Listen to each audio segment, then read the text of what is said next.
നിങ്ങളുടെ സൗന്ദര്യത്തിന് സ്വർണ്ണ തിളക്കം നൽകാൻ ഇനി ലക്ഷങ്ങൾ വേണ്ട.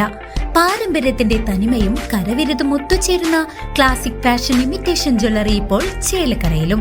Classic fashion imitation jewellery, Canara ബാങ്കിന് എതിർവശം, ചേലക്കര. പാഞ്ഞാൾ മിനി MCF വിവാദം. CPIയുടെ തുറന്നു പറച്ചിൽ. സത്യം ജയിച്ചുവെന്ന് മുൻ വൈസ് പ്രസിഡന്റ് P. കൃഷ്ണൻകുട്ടി. തനിക്കെതിരെ ഉണ്ടായത് രാഷ്ട്രീയ നാടകങ്ങൾ. പാഞ്ഞാൾ ഗ്രാമപഞ്ചായത്തിൽ ഏറെ വിവാദങ്ങൾക്ക് വഴിവെച്ച മിനി MCF മാറ്റിസ്ഥാപിക്കുന്നതുമായി ബന്ധപ്പെട്ട ആരോപണങ്ങൾക്ക് മറുപടിയുമായി മുൻ ഗ്രാമപഞ്ചായത്ത് വൈസ് പ്രസിഡന്റ് P. കൃഷ്ണൻകുട്ടി രംഗത്ത്. മണലാടി വെട്ടിക്കാട്ടിരി PWD റോഡിലെ കയ്യേറ്റങ്ങൾ ഒഴിപ്പിക്കുന്നതിന്റെ ഭാഗമായാണ് മിനി MCF പൊളിച്ചുമാറ്റേണ്ടി വന്നതെന്നും, എന്നാൽ ഇതിന്റെ പേരിൽ തനിക്കെതിരെ ചില രാഷ്ട്രീയ കക്ഷികൾ തെറ്റായ പ്രചരണങ്ങളും ആരോപണങ്ങളും അഴിച്ചുവിടുകയായിരുന്നുവെന്നും അദ്ദേഹം പറഞ്ഞു. വ്യക്തിവൈരാഗ്യങ്ങളും രാഷ്ട്രീയ അജണ്ടകളും മുൻനിർത്തി ചിലർ നടത്തിയ നാടകമായിരുന്നു ആ സംഭവങ്ങൾക്ക് പിന്നിലെന്ന് കൃഷ്ണൻകുട്ടി വ്യക്തമാക്കി. ഈ വ്യാജ ആരോപണങ്ങൾ മൂലം താനും കുടുംബവും അതികഠിനമായ മാനസിക പ്രയാസങ്ങളിലൂടെയാണ് കടന്നുപോയത്. ഒരു മിനി MCF അതിൻ്റെ കുറച്ച് ഭാഗം PWD പുറമ്പോക്കിലാണ് നിൽക്കുന്നത് എന്ന് ഗ്രാമപഞ്ചായത്തിനെ അറിയിക്കുകയുണ്ടായിരുന്നു.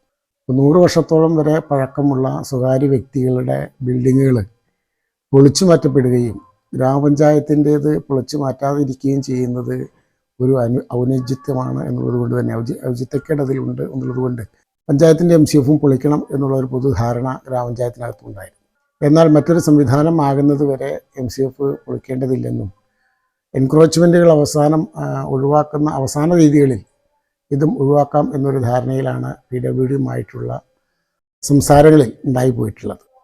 കയ്യേറ്റങ്ങൾ ഒഴിവാക്കുന്ന അവസാന ദിവസം MCF പൊളിക്കും എന്ന് പറഞ്ഞുകൊണ്ടുള്ള ഒരു സൂചന PWDയെയും കരാറുകാരന് നൽകുകയുണ്ടായി.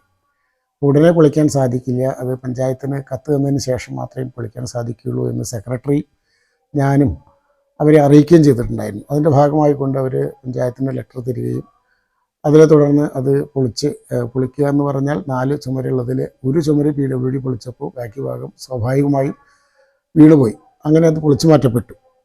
തുടർന്ന് അങ്ങോട്ട് എനിക്കെതിരായി വ്യക്തിപരമായി വളരെയധികം മോശപ്പെട്ട രീതിയിലുള്ള ആരോപണങ്ങൾ, അഴിമതി ആരോപണങ്ങൾ, സാധാരണ മനുഷ്യനെ മാനസികമായി പീഡിപ്പിക്കുന്ന രൂപത്തിൽ നിരന്തരമായി ദൃശ്യമാധ്യമങ്ങളിലൂടെ ടോർച്ചർ ചെയ്യുന്നൊരവസ്ഥ ചില വ്യക്തികൾ നടത്തുകയുണ്ടായിട്ടുണ്ട്.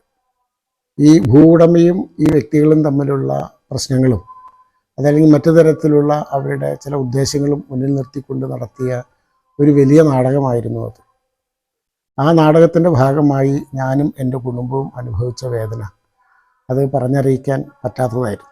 എന്നാൽ സംഭവത്തിലെ യാഥാർത്ഥ്യം എന്തായിരുന്നുവെന്ന് ഇന്ന് പൊതുജനങ്ങൾക്ക് ബോധ്യമായിരിക്കുകയാണ്.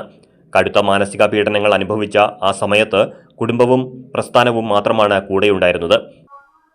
എൻ്റെ പല സുഹൃത്തുക്കളും, ഗ്രാമപഞ്ചായത്തിലെ പ്രതിപക്ഷ അംഗങ്ങൾ ഉൾപ്പെടെ എന്നെ സമാശ്വസിപ്പിക്കുകയും വൈസ് പ്രസിഡന്റ് അത്തരത്തിലൊരു കാര്യം ചെയ്യുന്ന ആളല്ല എന്ന് ഞങ്ങൾക്ക് വളരെ വ്യക്തമായിട്ട് അറിയാം. ഇതെല്ലാം രാഷ്ട്രീയ പ്രേരിതമായ ചില വ്യക്തി താല്പര്യങ്ങൾക്ക് അധിഷ്ഠിതമായിട്ടുള്ള ആരോപണങ്ങളാണ് എന്ന് അവരെല്ലാം പറഞ്ഞ് എന്നെ ആശ്വസിപ്പിക്കാൻ ശ്രമിക്കുകയും ചെയ്തിട്ടുണ്ട്. അന്ന് ഞാൻ അനുഭവിച്ച വേദന അത് പറഞ്ഞറിയിക്കാൻ പറ്റാത്തതാണ്. ഇന്നിപ്പോൾ അതിൻ്റെ സത്യം എന്തായിരുന്നു എന്നുള്ള സത്യം ഇന്നിപ്പോൾ വെളിവാക്കപ്പെട്ടിരിക്കുകയാണ്. തനിക്കെതിരെ പിന്നിൽ നിന്ന് കുത്തിയവർക്കുള്ള കൃത്യമായ മറുപടിയാണ് പുതിയ ഉത്തരവിലൂടെ ലഭിച്ചിരിക്കുന്നത് എന്നും P. കൃഷ്ണൻകുട്ടി വ്യക്തമാക്കി.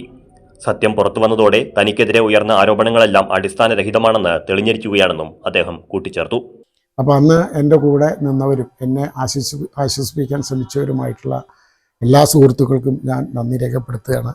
അതോടൊപ്പം തന്നെ എന്നെ പിന്നിൽ നിന്നും മുമ്പിൽ നിന്നും എല്ലാം കുത്തിയവരും എൻ്റെ കൂടെ നടന്ന് എന്നെ കുറ്റാരോപിതനാക്കാൻ വേണ്ടി ശ്രമിച്ചവരും ഒക്കെ ആയിട്ടുള്ള എല്ലാവർക്കും ഉള്ള ഒരു മറുപടിയായി ഇത് അവർക്കെല്ലാം കൊടുക്കുന്ന ഒരു മറുപടിയായി തന്നെ എന്നും നിലനിൽക്കുമെന്നും ഞാൻ വിശ്വസിക്കുന്നു. News desk CCV.